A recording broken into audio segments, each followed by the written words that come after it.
कौन से गांधी हैं पूछे तो दादाजी वाली गांधी है या कौन जी वाली गांधी है।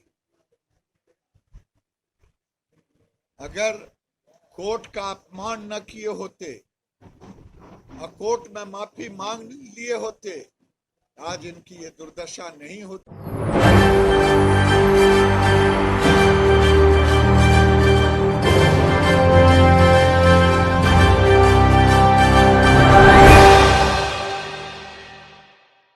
राहुल गांधी की संसद सदस्यता खत्म होने के बाद सड़क से संसद तक कांग्रेस पार्टी का लगातार मार्च तो देखा ही जा रहा है, लेकिन साथ ही साथ ये भी देखा जा रहा है कि अब कांग्रेस पार्टी के तमाम बड़े नेता कोर्ट की तरफ रुख करते नजर आ रहे हैं। हालांकि कांग्रेस पार्टी का ये कहना है कि जिस तरीके से राहुल गांधी को फंसाया गया, इस पूरे मुद्दे को वो सुप्रीम कोर्ट और हाई कोर्ट में भी उठाएंगे।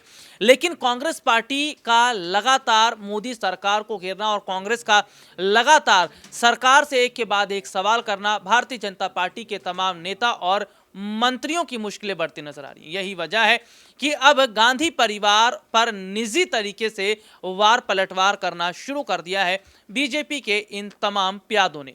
अपने दर्शकों को एक रिपोर्ट दिखाते हैं। जी हां, भारतीय जनता पार्टी के वरिष्ठ नेता गिरिराज सिंह ने किस तरीके से गांधी परिवार को लेकर निजी तौर पर हमला किया और किस तरीके से राहुल गांधी के सरनेम पर सवाल खड़ा किया, देखिए रिपोर्ट।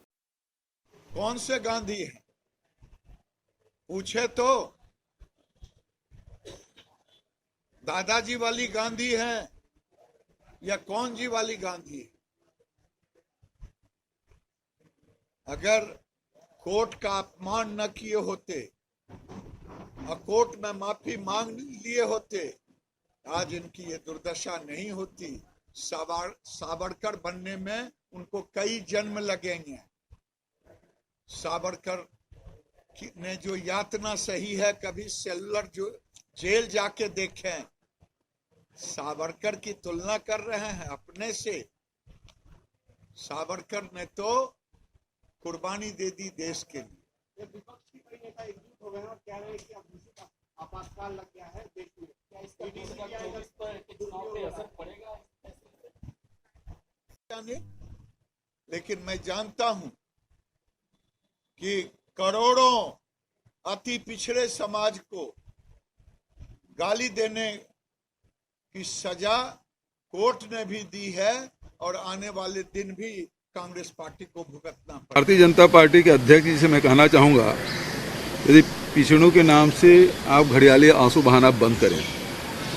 छत्तीसगढ़ में 2 दिसंबर से आरक्षण का बिल हमने विधानसभा में पारित किया, सर्वसम्मत से पारित किया, लेकिन भारतीय जनता पार्टी के दबाव में अभी तक के उस बिल में हस्ताक्षर नहीं हो रहे हैं और इससे लाखों हमारे युवाओं का नुकसान हो रहा है, शिक्षा में भी और नौकरियों में भी।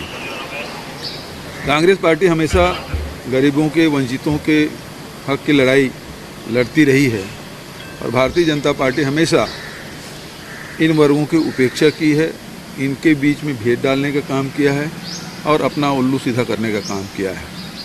आपने देखा कि किस प्रकार से ठाकुर रमन सिंह जी मेरे खिलाफ बयान दे, एक छोटा आदमी है, छोटे मन से काम करता है, उन्होंने बयान दिया था। ये भी उन्होंने भानु प्रतापपुर के जब नामांकन रैली हुई थी उसमें उन्होंने मुझे चूहा, बिल्ली, कुत्ता जैसे शब्दों से संबोधित किया था। ये उनकी मानसिकता है भारतीय जनता पार्टी की। क्योंकि नड्डा जी से कहना चाहूँगा, अपने राष्ट्रीय उपाध्यक्ष से पूछिए कि उन्होंने ये कहा था कि नहीं कहा था। तो आपके जो पिछड़े वर्ग जो प्रेम है वो केवल दिखावटी है। घड़ियाली आंसू बहाना बंद करें और सीधा सीधा अडानी के मामले में जवाब देना चाहिए कि उनके संबंध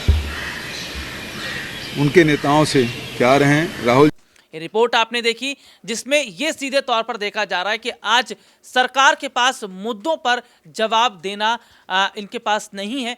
तो यही वजह है कि आज कहीं ना कहीं किसी भी तरीके से बेवजह गांधी परिवार या फिर कांग्रेस पार्टी पर सवाल खड़ा कर रहे हैं। ये वही सरकार है जो 2014 के बाद अपनी पीठ थपथपाती नहीं थक रही थी। आज यही सरकार कटघरे के सवाल में आ गई है। लेकिन सीधे तौर पर क्या ये विपक्ष के सवाल का जवाब दे पाएंगे, ये एक सबसे बड़ा सवाल है। लेकिन राहुल गांधी का समर्थन करते हुए कांग्रेस पार्टी के दिग्गज नेता ने क्या कुछ कहा, देखिए रिपोर्ट। कि मोदी जी जनता से कुछ छुपाना चाहते हैं।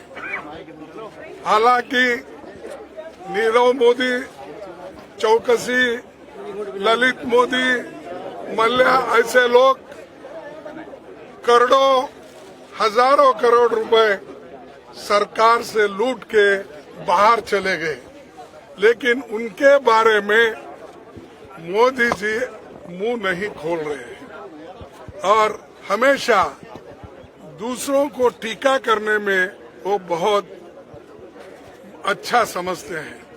आज मैंने बीजेपी का एक कमेंट सुना कि कांग्रेस और अपोजिशन के लोग बैकवर्ड क्लास के खिलाफ बात कर रहे हैं। अरे भाई, बैकवर्ड क्लास जो चोरी करके भाग गए वो बैकवर्ड क्लास के हैं? बताओ मेरे को कोई बैकवर्ड क्लास का आदमी हजारों करोड़ लेके चले गया, घपला किया और 12 लाख 2.5 साल में अगर किसी ने कमाया है तो अदानी ने कमाया है। वो कमाने के लिए अगर कोई मदद किया है तो मोदी जी ने किया है। हम अदानी की बात कर रहे हैं तो ये बीच में झगड़ा लगाने के लिए बैकवर्ड क्लास, फॉरवर्ड क्लास बोल रहे। अरे पैसे जो हड़प कर रहे हैं उसके लिए हम तो जेपीसी चाहते हैं, यहाँ पर बैकवर्ड फॉरवर्ड का सवाल कहाँ? ये रिपोर्ट आपने देखी जिसमें देखा जा रहा है कि एक और जहां राहुल पर हमला होता है तो तुरंत राहुल गांधी के समर्थन में पार्टी के नेता उतर जाते हैं और सामने से सत्ता पक्ष को जवाब देते हैं। तो ऐसे में सत्ता पक्ष जो है अब एक बार फिर से राहुल गांधी की जो अगर बात करें सरनेम या फिर गांधी परिवार को लेकर जिस तरीके से निजी हमला कर रहा है, क्या ऐसे में गिरिराज सिंह का इस्तीफा नहीं होना चाहिए, गिरिराज सिंह के खिलाफ केस दर्ज नहीं होना चाहिए, या कानून या संविधान केवल विपक्ष के लिए बने हैं, सत्ता पक्ष के लिए बना ही नहीं है? जनता को क्या लगता है वो लोग कमेंट करके जरूर बताएं। फिलहाल आज के लिए इतना ही, आपसे फिर दोबारा मुलाकात होगी, तब तक के लिए इजाजत दीजिए, नमस्कार।